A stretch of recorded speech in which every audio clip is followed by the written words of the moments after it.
Gum with Whitney T and Hope Skibitsky. But guess what? This is our very first guest.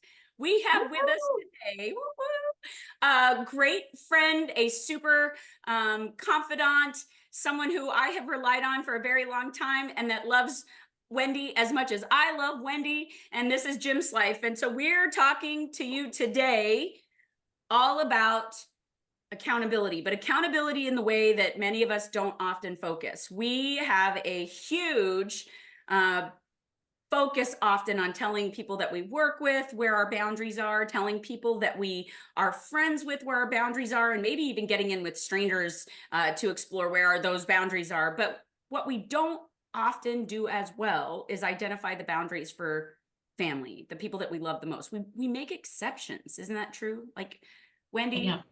Yep. We were talking through this about, how to communicate what we need and how to communicate with where that boundary line is of like, this isn't okay. And so sometimes we just don't, and then things can blow up, and relationships get damaged or are awkward. And so, how do we communicate better and say like, hey, I need this right now.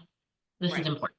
And so, we wanted to like pull the resources and get, have like those candid conversations like we do and find the fun in it and do better. So when Justin and I first started dating, I would always say, like, I'm not psychic. And he would say, oh my gosh, I used to say that all the time. Because you always just expect that somebody's like, well, I already know what you're going to say. Do you, though? Right? Or like we get lazy about it, right? Because like, oh, well, they'll understand, Mhm. because they're family. So That's right. they're always going to be there, you know. How do we do So better? Hope, so Hope, what do you mean by accountability in relationships? Well, so I have this thing oftentimes where I'll get a family member that'll ask me to do something when I'm wildly overwhelmed or my plate is full. And I'll be like, I could tell them that I just don't have the bandwidth for that. And I'm like, well, they're family, never mind. And so I will overextend myself. I will exhaust myself. I will give resources I don't have because they're family.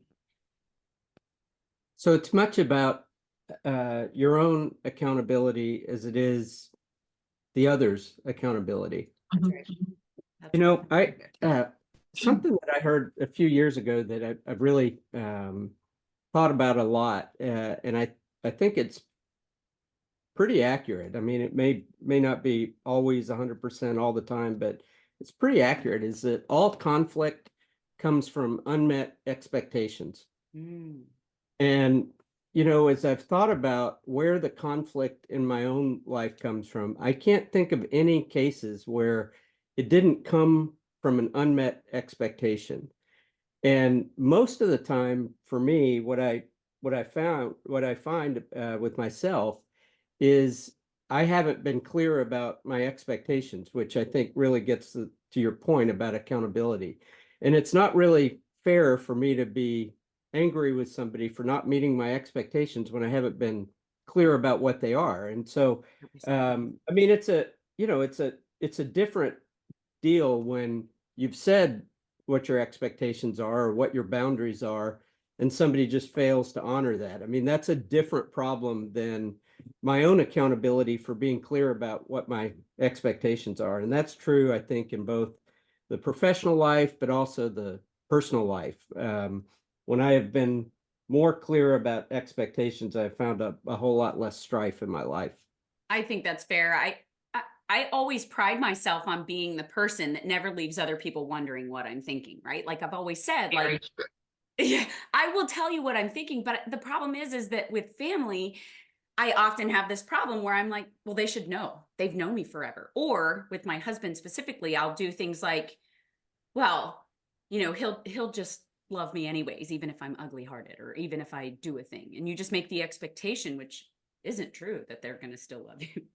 Here's the thing that I think is like kind of a struggle, particularly for those of us who have spent so much time in the military, is that we feel like it's such a priority to keep making that the priority over family things, right? And so I think that when it comes to that expectation management, how do we communicate that harmony part, right? Like I can get to this or I can make this important at this time. And so you know, especially when it comes to family, because they often feel neglected. And so how do I do better with that? And so I feel like for me, especially because I don't have as big a family as you all have, I will run myself into the ground with a smile on my face the whole way to make it happen. Right. And so then guess who gets the average of 2.5 hours of sleep every day, 7 days a week, But still doesn't have bags under her eyes. What the hell? it's Look at the this. camera. I look like Bill Clinton. The mayor of Chicago with the before and after photo, or it's even the governor. I was like, oh, Yeah. Did you see the original pictures of Obama before he took office and then when he was in office? Like just oh my gosh, the stress. Okay, we digress. So, Jim, what do you do when you say that you have found that most conflict arises from unmet expectation and that you needed to do better about delivering the expectation? How do you do that well? Well, so I'll let you know, once I When figure you it get out. Yeah. work, Uh, you hashtag know, work in progress always, right? exactly. My, so what I have to, I'm sure everybody has their own personality ticks and that stuff. What I have to be especially cautious of for myself is that I will communicate my disappointment with passive aggressive behavior, that so I will not, somebody will not meet my expectations, and rather than say it, I'll just let them know in a very passive aggressive kind of way that, yeah, that's not what I'm looking for, try something else. And that, it, I don't know why that is. I mean, maybe my mother didn't love me or something, but uh, for whatever reason, that seems to be, I've learned about myself that that's a kind of a go-to response for me. And so I've had to try and discipline myself to, when I discover myself doing that, I have to step back and go, okay, time to grow up and be explicit in a kind of way, but I need to be more explicit about what exactly the expectations are. And frankly, some of the time, just hearing myself say these are my expectations to myself, like as I'm rehearsing, how's this conversation going to go? Yeah. I listen to myself and I go, yeah, that's not a realistic expectation. You're being selfish or you're being childish or whatever. And that's a useful exercise in and of itself. Yeah, So, speaking out um, loud, hearing your own voice. yeah, and realizing, yeah, that you're being petulant. It's time to grow up. One of my bad habits is I tend to express my expectations in the middle of a fight or an argument, which goes really well, never. And so every time I try to express that, it's like, that I'm picking a fight. It's clearly not the time, specifically when I'm fighting with my husband, it's clearly not the time that he is open to hearing it. Right. It's kind of like on Wedding Singer when he was like, information I could have used yesterday. Yesterday.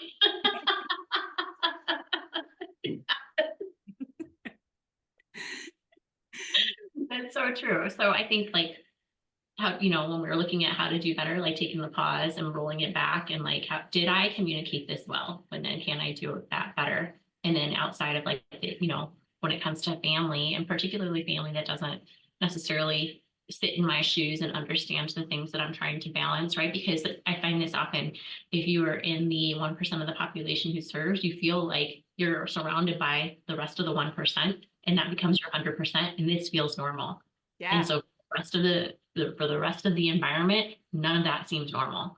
And Right. so, how do I connect and communicate to everybody else who has their own environment of normal, right? And so, like, what makes sense for both of us? And so, are we communicating on the same page here? And so, for my extended family, when they're trying to understand why, we're not seeing each other as regularly, or what do you need? And how do we make time, and how do I make sure that you still feel important? What does that look like? And what is the overextension on my part? And at what point do I just say, like, I just can't meet that expectation? I Like, find that hardest with my kids. And I think a lot of people might be the same way. I'm being predictive. I'm not sure if that's a true statement, but if your kid needs or wants something, I feel like you drop everything to go do that thing. When instead of, outlining like, here's a time when this would work best, or that's not a thing that I can accommodate just now. And then my kids get used to me dropping everything to do something for them. And then I think they expect that from other people. Oh, like it transfers. Sure. Like it becomes an expectation that like, hey, the person that I relied on most in this part of my life dropped everything when I needed something. So now my expectation is that if I go to somebody and I need something, you're going to drop everything to meet that expectation. So what about um when setting boundaries doesn't take you to the place that you thought it was going to take you to? Like you had to be careful what you asked for. Yeah, and I'm trying to think of a kind of a generic example of that. But sometimes the expectations that you set or the boundaries that you set around yourself are incompatible with somebody that you're in a relationship with.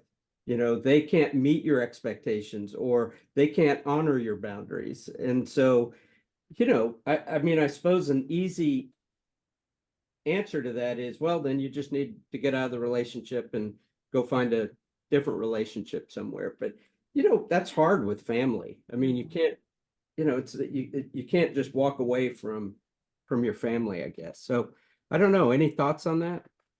So I think it's a good point, but I think we get too comfortable at walking away from other relationships because they don't meet our expectation perfectly. But will anybody, right? Like one of the conversations that I often have with my husband is that there's a lot of things that he does or doesn't do that frustrates me, but I have to tell myself always, is that the hill that I die on?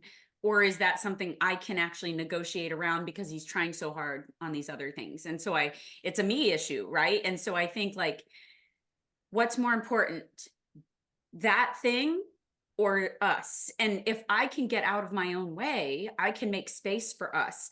And oftentimes, to your point, people won't draw the line in the sand with their family. I have a bad habit of trimming the fat of anything that is, Not filling you up.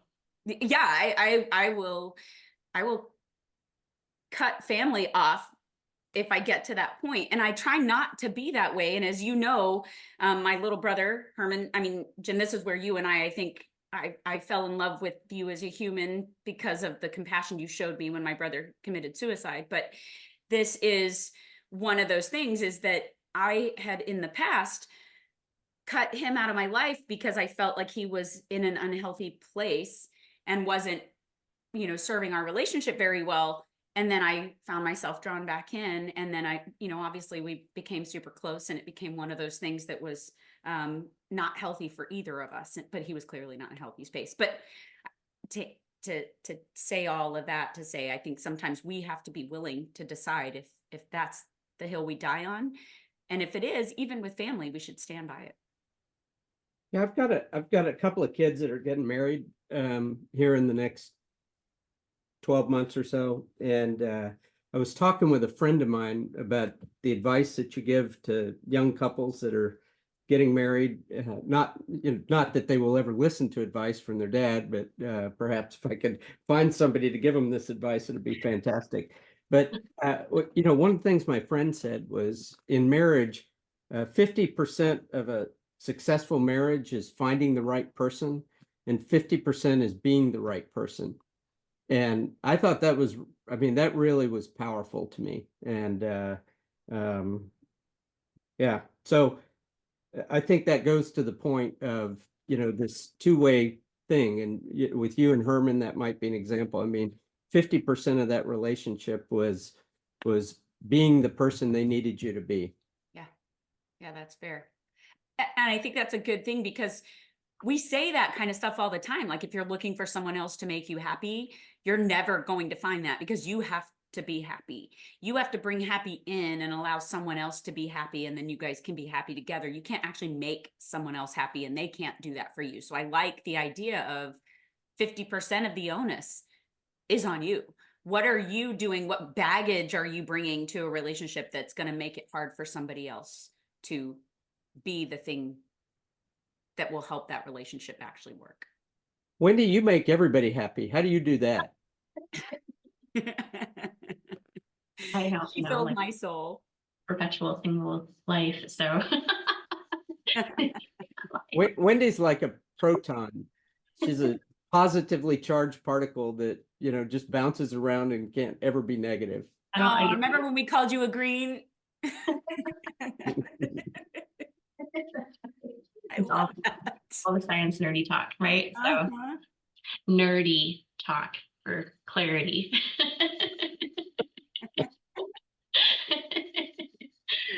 So I don't know. I think I don't have like the relationship disappointment. So I don't have anybody. I just to get to like contain all of like the positive influences and energy. And also if anything ever happened to Justin, not that I would ever put that in the universe, I'm first in line for hope. So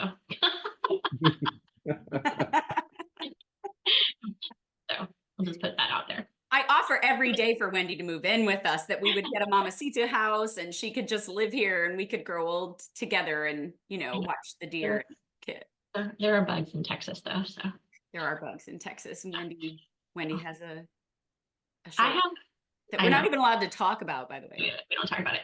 But but I feel like I have really good boundaries on my, like, hey, I need this, like I check in with people very regularly. And then when I don't hear from you, I will like, are you alive? Like those are conversations I have when I don't hear back from somebody. No. So, I expect communication and regular touch points. And I also am somebody who likes like the FaceTime date, and I FaceTime without warning. So I often look homeless whenever I'm FaceTiming or, like doing my video chats or whatever. And I don't care because I'm like, this is real life, So, Right. I need to see a person regularly. So, It feels like one of those love languages conversation. I love that book. I'm What's your like love quality language? time. What's mine? Yes. Acts of service. Oh, Me yeah. too. Yep. I'm like a three-way tie: quality time, words of affirmation, and acts of service. So, Well, you're doing great, Wendy. She You're and I doing are great. the same in that. We're the same. Yeah. So yeah, so I need like those regular touch points with people. And so especially because I'm by myself, and so everybody that I'm close with lives far away, I need to see their faces. So then I just feel like I'm sitting with you and the regular touch And points. one of the things that I love about Wendy when we talk about boundaries is she literally will let somebody know when they are failing to meet that expectation of connection with her. And that she's like, look, we've gone through this enough. You have failed to meet the expectation of connection. I have asked you, I've put myself out there, I've done all of this, and you have failed to come to the table. And so perhaps we are better off acquaintances. And I was like, wow, how did you just do that? Like she just did that. Like she just put it out there and it was like, maybe we're just better off acquaintances. And I'm like, Yeah, I mean, like actually, like last night conversation with my dear friend G. Are you alive? She's like, I've been gone for 2 weeks, and she's like, I know, I saw I missed your call. And I'm like, but I mailed you something on the 8th. And that's when she said, oh, no, I've been gone for 2 weeks. I'm like, I just got back last night. So, like, okay, just checking. so Yeah, I find though that one of the things that I really don't do well is hold people to a boundary even after I establish it, right? Like I establish a boundary, but then it's always like jelly. How do you do a better job of saying, wait, we established that was a boundary, we both agreed that that was a thing, neither one of us had a reason why we couldn't meet that. I still tend to find myself like, okay, how do you guys do better about that? Because I'm not good about it. when you have like your like infinite memory of useless information, then I don't tend to remember all of those details. Yeah, she's like, September 2nd at 4 o'clock, I had an email from somebody and they said that they understood what I needed. And I'm like, what? It's a problem. I'm trying to think of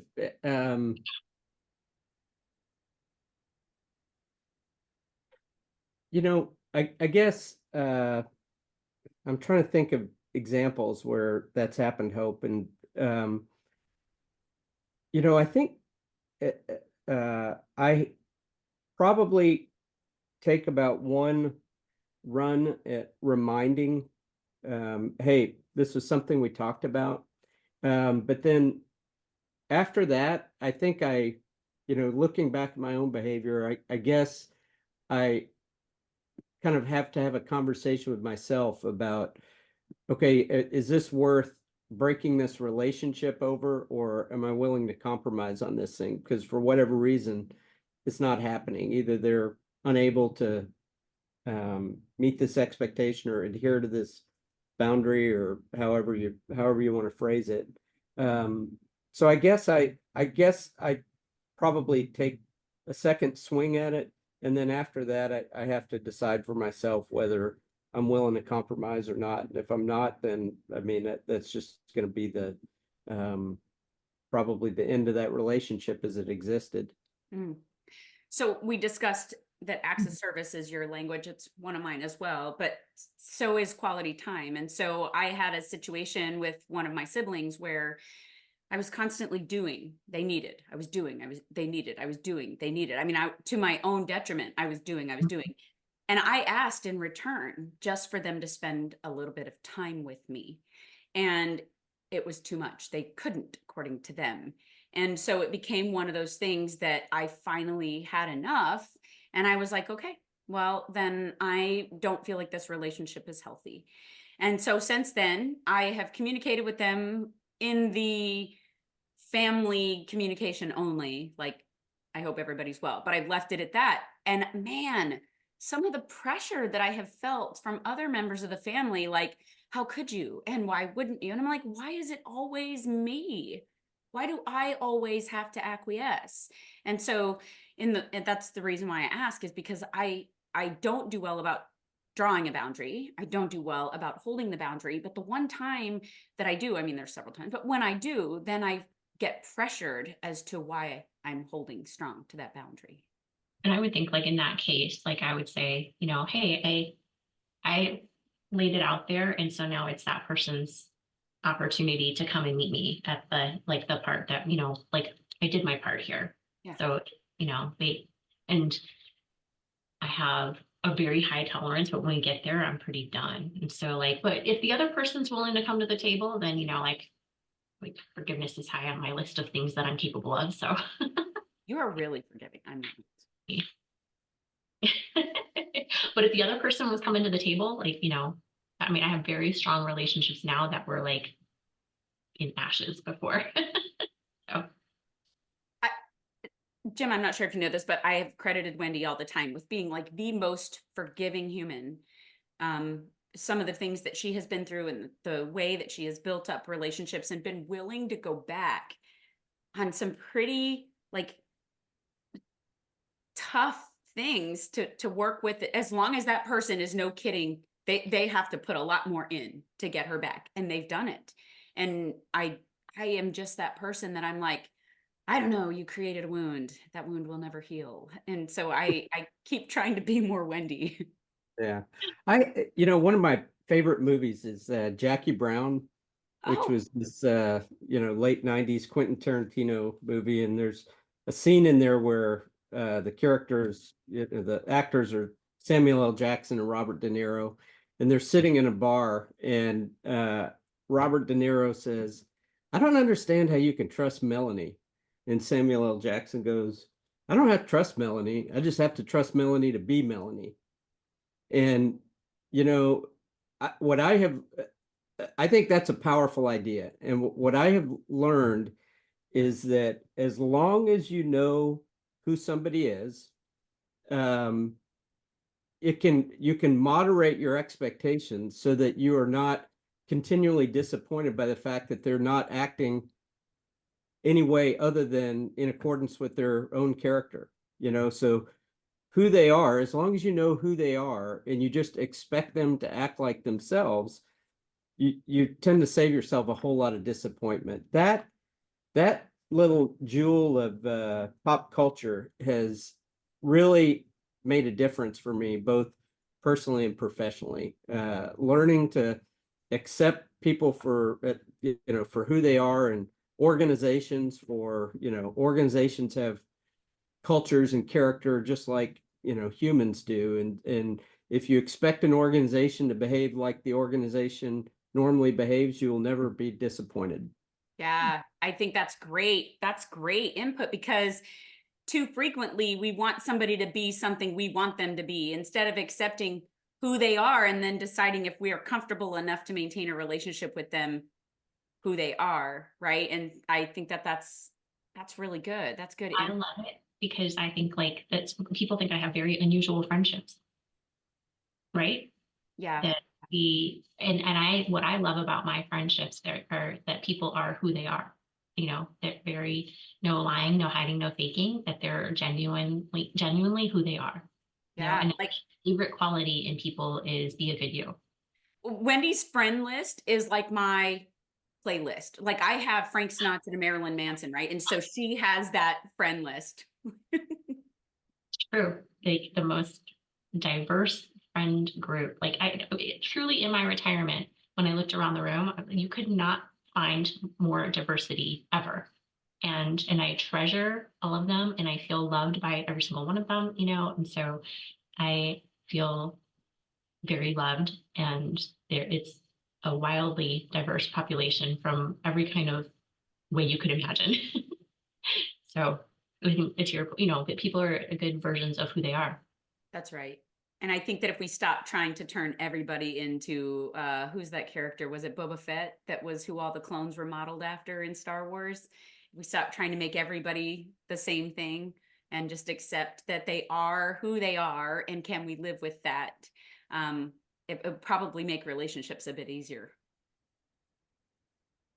I will tell you one of the things we were talking earlier that I said, hey, I try to introduce my expectations often during an argument, which is not when it's best received. What I have been trying to do lately is we'll be driving down the road and I'll say, hey, so remember when we were fighting about X? Here's my expectation. And my husband go, whoa, whoa, whoa, wait a minute. Like, are Yeah, we let's fight fighting? about that some more. Yeah, he's like, are we fighting right now? Like, I thought we were doing good right now. And I'm like, we're doing good right now. But I figured since we're doing good right now, it's a really good time to talk about that thing because you said that presenting it during the fight wasn't the time. And so he's like, right, presenting it during the fight is not the time, but presenting it like at the far left when we're driving down the road enjoying the countryside is probably also not the time. So I'm an ever learning project here. Well, when is the right time? Uh-huh. When you're, Exactly. is it when you're doing good or is it when you're doing well? Sure, it's when you're doing well. Let's talk about that later. We'll always push it further right. Wendy, you and I are birds of a feather with this whole spelling and grammar thing. In fact, in my They might have notebook, been doing good. They might have been doing good. I don't know. They're, yeah, you know, I don't know. Could have been doing good, but I carry around in my notebook. I've got this long list of where people use the wrong word in a sentence, and I mean it's like an alarm goes off for me, and I can't stop thinking about it. So I You want write to know them my down. favorite version of that? Whenever somebody uses the word mute instead of moot. Yeah, oh, I'm gonna that's say a good lecture, one. podium.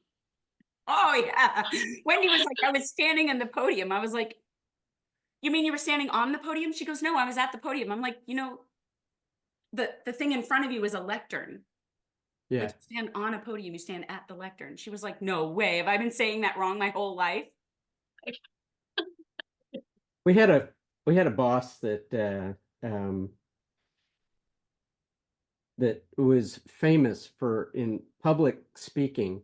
He would always, there would be some word that would slip in there. And there was normally, my dad was a psychologist and he used to say, there are no accidents. Everything is coming from somewhere. Everything, has a subconscious reason for it and that kind of stuff. And one of my favorite ones was he was standing at this lectern and he said, uh, she walked into the room and her beauty was palatable. And I thought, I don't think that word Me means what you palpable. think it means. Yeah, maybe it was palpable, but palatable is a whole different thing. So, I mean, it was always something like that. And yeah. I used to Anyway, work in labor and delivery, and whenever we had those babies that, wow, we would say, wow, that baby is breathtaking. which is absolutely true.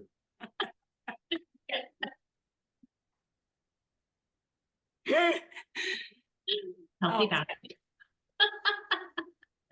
Yeah, there's an art to saying something that is factually accurate, but is probably not what people think, you know. So when you I'm glad you had a good experience. That's my yeah, yeah.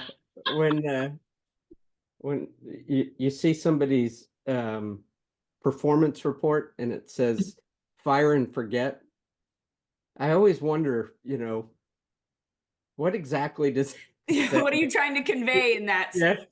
Are you trying to fire this person and then forget them? Or I mean, I'm not exactly sure that means what you think it means.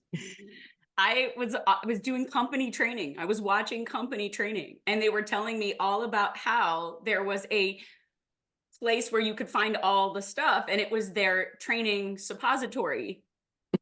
Oh, I was like, oh, do we mean repository? Like, I had to call them up, and I'm like, do you know what your video says?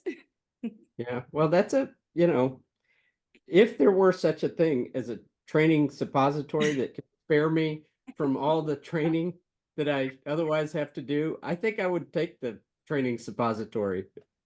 There it is, ladies and gentlemen. We need a innovative person to come up with some way for us to canonically ingest all the training that we. That's right. Yeah, if I never have to do another cybersecurity training, I'd be fantastic.